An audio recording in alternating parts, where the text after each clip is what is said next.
Welcome, everybody, to Crystal, Kyle, and Friends. Today, we're going to be talking to Congressman Ro Khanna, which I'm definitely looking forward to.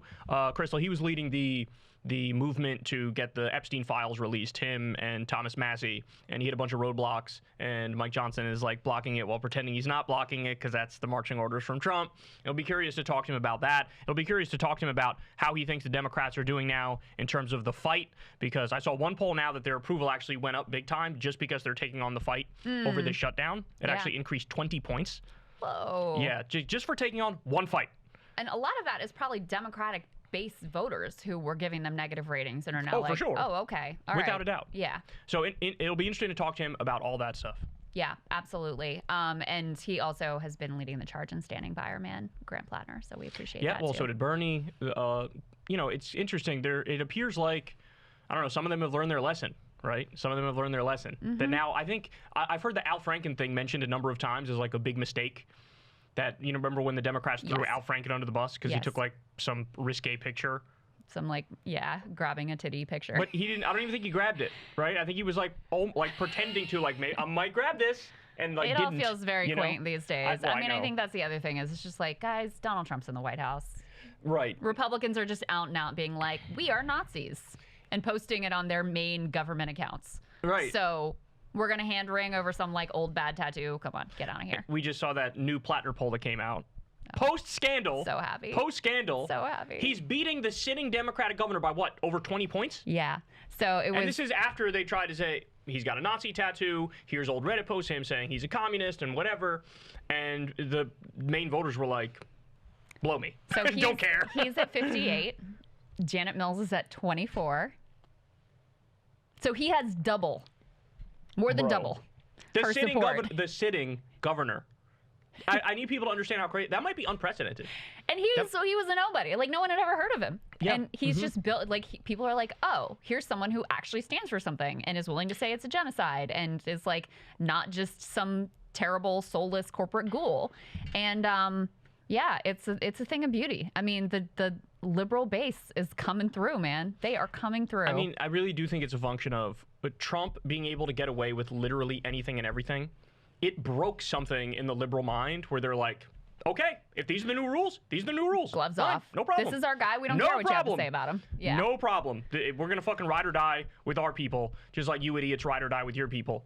There is one caveat on this, though, that Ryan was pointing out that's important, which is that this poll was before Chuck Schumer endorsed Janet Mills. So her numbers would probably be going down even further.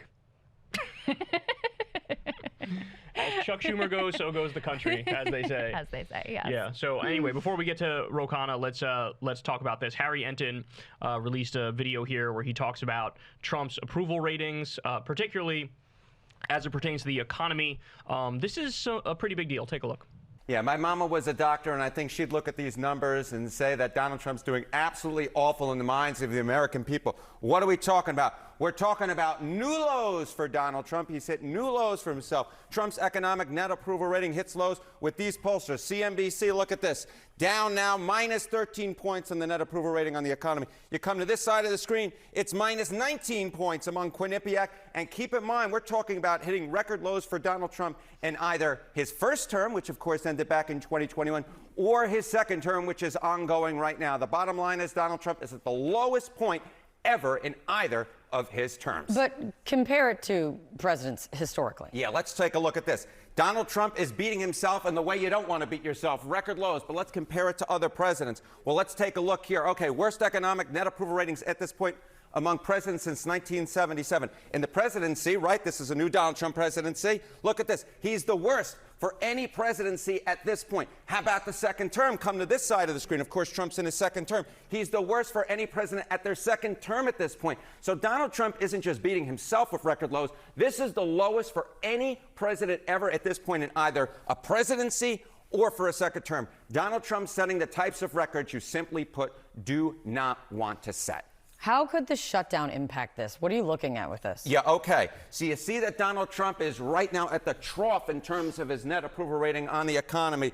Well, if there's any economic blame to go around because of the shutdown, blame for any economic pain, caused by the shutdown. Well, look at this. Trump and the GOP gets 53%. You see Democrats here at 37%. Among independents that keep part in the center of the electorate, they're even more likely to blame Trump and the GOP at 58% versus 21% for the Dems. So the bottom line is this. Ahead of this key inflation report tomorrow, right now the grade for Donald Trump among the American people is really an F, at least compared to other presidents. And if the shutdown causes any more pain, that F could somehow become even worse. And I think the key question is, will that report tomorrow show Donald Trump in a worse position? Well, we'll just have to wait and see and find out, because at this particular point, the polling suggests that that inflation report tomorrow, if it follows the polls, will be, let's just say, not so hot to trot. But there's a reason why we'll get that inflation report, because that will be real data. This is polling data, which is often reflected in the real data, but we'll just have to wait and see. And the real data will come. Thank you so much, Eric. Thank you. So he is worst ever economic polling numbers for this point in any presidency. Wow. I mean, that's incredible. And I know the Trump people imagine that the election was all about their, desire to invoke the Insurrection Act and invade blue cities and like separate families and terrorize communities and whatever. Like they imagine that's what the mandate was about. Actually, there were a lot of people who were like, cost of living is high and inflation is high, and this guy's a business owner and he says he's going to fix it, so let's vote for him. And of course, he's done the polar opposite. The tariffs are a mess. There's no direction. It's chaotic. Prices are up. Job creation is down. Manufacturing investment, which is what this was supposed to be all about, has been declining month after month after month. And it's really setting in for people. And then you've got the shutdown, which they are appropriately blaming the Republicans for. The Republicans are refusing to extend these Obamacare subsidies, which is going to completely screw people even more than they're already screwed. So as bad as these numbers look right now, they can certainly get worse and are frankly likely to get worse. Let me ask you, to what extent do you blame this downturn on inflation versus other stuff? So like the downturn in his numbers. The downturn in his number. I mean, this obviously is just economy, so this is like probably almost all inflation and unemployment and stuff like that. But I'm just saying his 37% approval rating overall. There was a poll that came out. He's still at 37% approval rating, but his disapproval ticked up to 61%.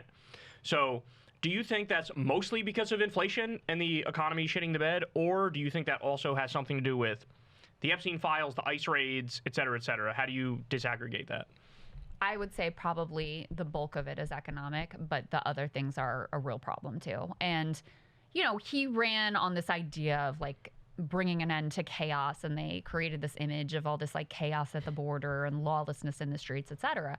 And anyone who's, half paying attention and halfway honest can see the level of chaos and terror and violence that they are, and division, leading us up to the brink of, if not over the brink of, a literal civil war, and probably feels that that's not a great thing for the president to be doing. And meanwhile, what's he spending his time on? He's like demolishing the East Wing of the White House so that he can build his giant Gilded Age ballroom, which is like grotesque on every single level. That's what he's actually focused on, instead of the things that people thought he was actually going to do when he came into office. Now, you and I can say we watched it carefully. We listened to his rhetoric. We paid attention in the first administration. We knew the economic promises were bankrupt. We knew that the terror campaign against immigrants in these blue cities and communities, we knew that was coming and planned.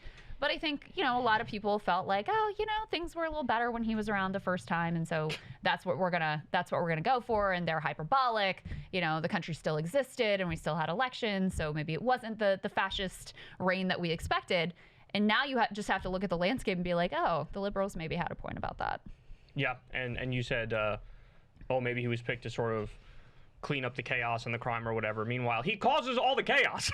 And lots of crime. And he commits all the crime, and runs a crime ring, Totally. like organized crime ring that operates with impunity. Like all you have to do is just like kiss his ass and say nice things about him, and then you can commit whatever crime spree you want to. So just ask George Santos. Exactly. And he let his foot off the gas pedal going after like cartels and genuine gangs and human traffickers, and redirected all the federal agents to go after people in a Home Depot parking lot looking for day labor. Yeah, literally, that is the shift in priorities. It went from, we're going to focus our resources on investigating gang activity and drug cartels and human trafficking, to, no, we're going to redirect those resources into invasions of blue cities and into just picking up, you know, grandma who's selling tamales as a vendor, or, you know, the day laborers, or random American citizens who happen to, you know, look brown or get in the way in some kind of way. Right. Right. So Homie is cooked, and I think his numbers are only going to continue to go down because I think the crash is going to get worse, and that's going to lead to an even further plummet. He might bottom out at the low end of my predicted number, which is 26%. Yeah. At some point, we might end up there. I mean, listen, the whole economy is built on a house of cards, too, in terms of AI. You know, it's a giant bubble and basically a fraudulent scam. 17 times bigger than the internet bubble. All of our GDP growth is AI and data centers. Mm-hmm. The like 80% of even like the stock market growth is AI related companies. The whole economy is just a bet on this like terrible technology, dystopian which is ass. like, yes, which is, you know, already jacking up your electricity bills too, by the way, and like sucking up all the water and running wells dry and consolidating all this wealth and power in the hands of very few people. Hey guys, just had an awesome conversation with Congressman Ro Khanna. You definitely don't want to miss it. We get into a whole bunch of different stuff: Epstein files, foreign policy, government shutdown, his fight on CNBC, Grant Plattner, Zoran, all that stuff. Sign up below and watch the full thing.